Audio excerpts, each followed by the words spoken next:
नमस्कार, डेली 24 भारत देख रहे हैं आप। मैं हूं आपके साथ साहिल धुलिया। तो इस वक्त की बड़ी खबर का रुख करते हैं। आपको बता दें, नोएडा प्राधिकरण का नया सीईओ कृष्णा करुणेश को नियुक्त किया गया है। बड़ी खबर आपको बता रहे हैं, नोएडा प्राधिकरण का ये बड़ा फैसला। एसीईओ पद पर करुणेश कार्यरत थे। 2011 बैच के आईएएस अफसर हैं कृष्णा करुणेश। तो युवराज की मौत के मामले में लोकेश एम सीईओ को हटाया गया था और उसके बाद अब नोएडा प्राधिकरण ने ये बड़ा फैसला यहां पर लिया है। इसी खबर पर ज्यादा चर्चा के लिए हमारे साथ हमारे editor in chief Deepak Sharma ji हमारे साथ जुड़ गए। दीपक जी, एक बड़ा फैसला यहां पर नोएडा प्राधिकरण का, और ऐसे मौके पर यह फैसला लिया गया है जब सबकी निगाहें इस पूरे मामले में टिकी हुई है, कैसे देख रहे हैं? देखिए साहिल, जिस तरीके से देखा गया है कि जिस तरीके से सीओ ये घटना हुई थी, घटनाक्रम के बाद जिस तरीके से सीओ को हटाया गया था, सीओ को हटाने के बाद कृष्णा करुणेश जो है 2012 बैच के अधिकारी हैं। काफी जिलों में जिलाधिकारी रहे हैं, हापुड़ भी रहे हैं, पहले बलिया भी रहे हैं। जिस तरीके से उनका जिलाधिकारी रहने के बाद जो उनका अनुभव है, और एसआईटी जो एक इस समय मीडिया में लगातार आप देख रहे होंगे जिस तरीके से खबरें, जो गड्ढे में एक कार दुर्घटनाग्रस्त होती है और एक बच्चा अपने बाप को बुलाता है और लगातार वो पुकार लगाता है कि मुझे मतलब बचा लो।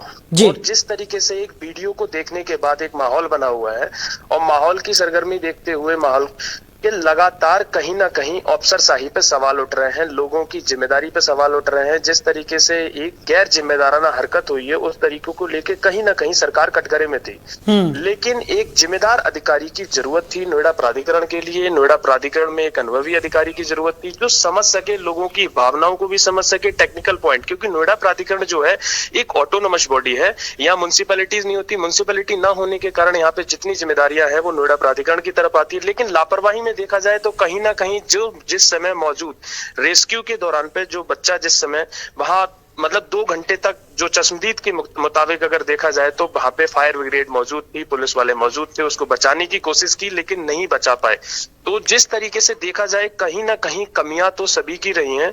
और इस पोस्टिंग के हिसाब से अगर देखा जाए 5 दिन हो गए आज इस बात के लिए। एसआईटी ऑलरेडी लगातार डेली आती है, प्राधिकरण भी जाती है, मौके पर भी जाती है, और वो उस चीज को देखने के बाद कहीं ना कहीं एसआईटी की जो इस समय सरगर्मी है, सभी अधिकारी, चाहे वो इंजीनियरिंग डिपार्टमेंट रहो, सिविल रहे हो, जल रहे हो, एंडम कोई भी डिपार्टमेंट रहा हो, एनटीसी रहा हो, लेकिन कहीं ना कहीं जिम्मेदारी सबकी तय की जा रही है। जो सूत्रों से पता चल रहा है, प्राधिकरण से पता चल रहा है, और प्रशासन की भी जवाबदेही, पुलिस की भी जवाबदेही तय की जा रही है। लेकिन एक जिम्मेदार अधिकारी जिसको मजबूत कंधों पे एक जिम्मेदारी दी जाती है, क्योंकि नोएडा प्राधिकरण की जो पोस्टिंग, सीओ की पोस्टिंग है, वो छोटी पोस्टिंग नहीं है जी। यहाँ पे कहीं ना कहीं सीनियरिटी का भी भाव देखा जाता है। लेकिन एक जिस तरीके से एक अधिकारी जो 2012 बैच के अधिकारी हैं, यानी कि कृष्णा करुणेश, गोरखपुर के लगातार डीएम रहे हैं, गोरखपुर के डीएम से पहले बलिया के डीएम रहे हैं, उससे पहले हापुड़ के भी डीएम रहे, और गाजियाबाद डेवलपमेंट अथॉरिटी के वो बीसी भी रह चुके हैं।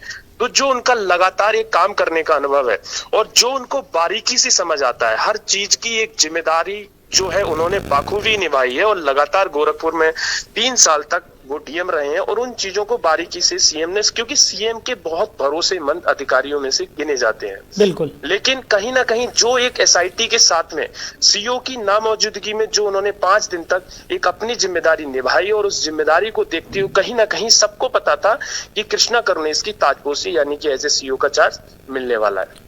बिल्कुल। और दीपक जी, अगर बात की जाए, क्योंकि एक बड़ा फैसला यहां पर ले लिया गया, और जिस तरीके से आपने बताया कि कहीं ना कहीं एक बड़ी जिम्मेदारी यहां पर अब कृष्णा करुणेश के कंधों पर होगी, क्योंकि सभी की निगाहें इस पूरे मामले में टिकी हुई हैं। और जिस तरीके से ये जांच पड़ताल आगे बढ़ रही है, क्योंकि हमने देखा कि कई तरह की अलग अलग तस्वीरें निकलकर सामने आई, अलग अलग वीडियोस निकलकर सामने आए, और इस पूरे मामले को घुमाने की कोशिश भी यहां पर की गई। लेकिन सवाल यह है कि इंसानियत के नाते, और जिस तरीके से ये पूरी मानवता को शर्मसार करने वाली घटना घटित हुई है, उसके बाद एसआईटी का गठन भी यहां पर कर दिया गया। सीएम ने खुद ये एसआईटी यहां पर बनाई, और जिसके बाद ये एसआईटी की जो जांच रिपोर्ट है वो सीएम को सौंपी जाएगी। सीएम इस पूरे मामले में नजर बनाए हुए हैं।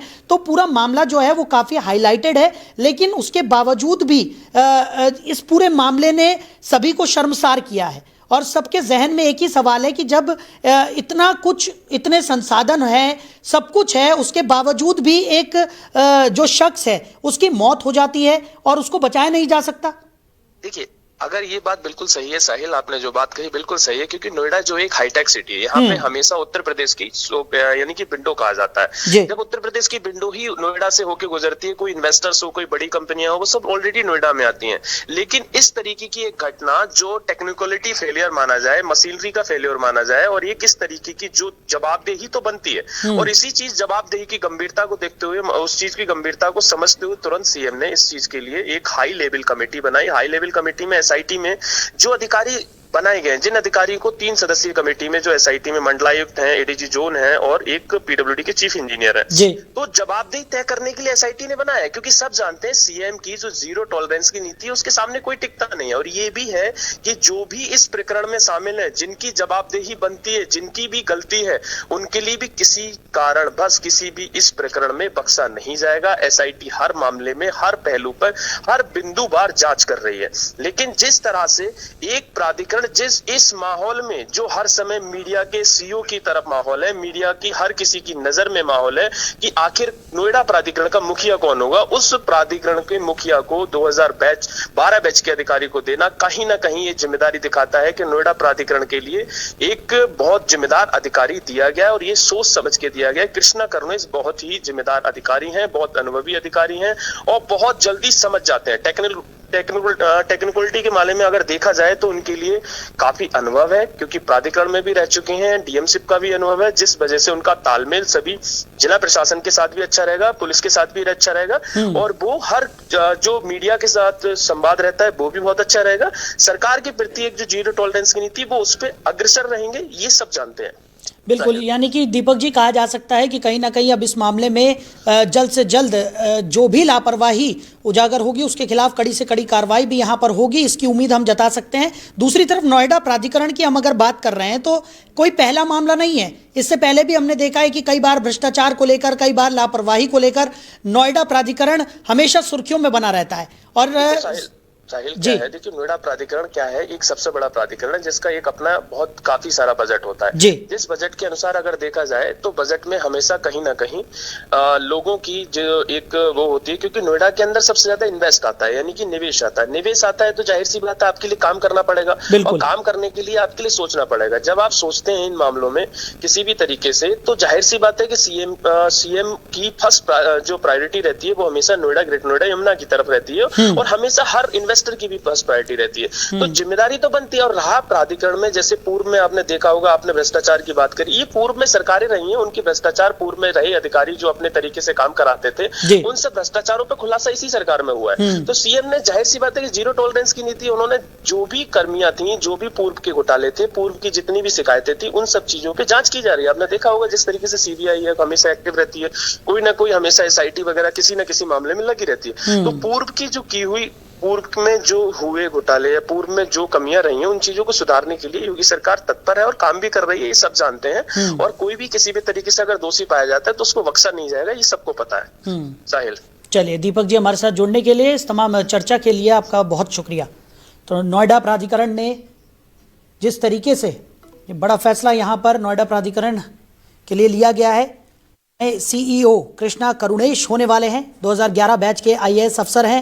युवराज की मौत के मामले में लोकेश एम सीईओ को हटा दिया गया था, और अब बड़ा फैसला, नोएडा प्राधिकरण के सीईओ कृष्णा करुणेश को बनाया गया है।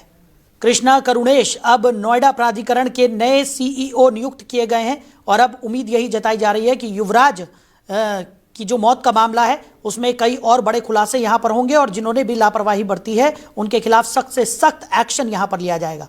तो फिलहाल डेली 24 भारत में इतना ही। आप बने रहिए। नमस्कार।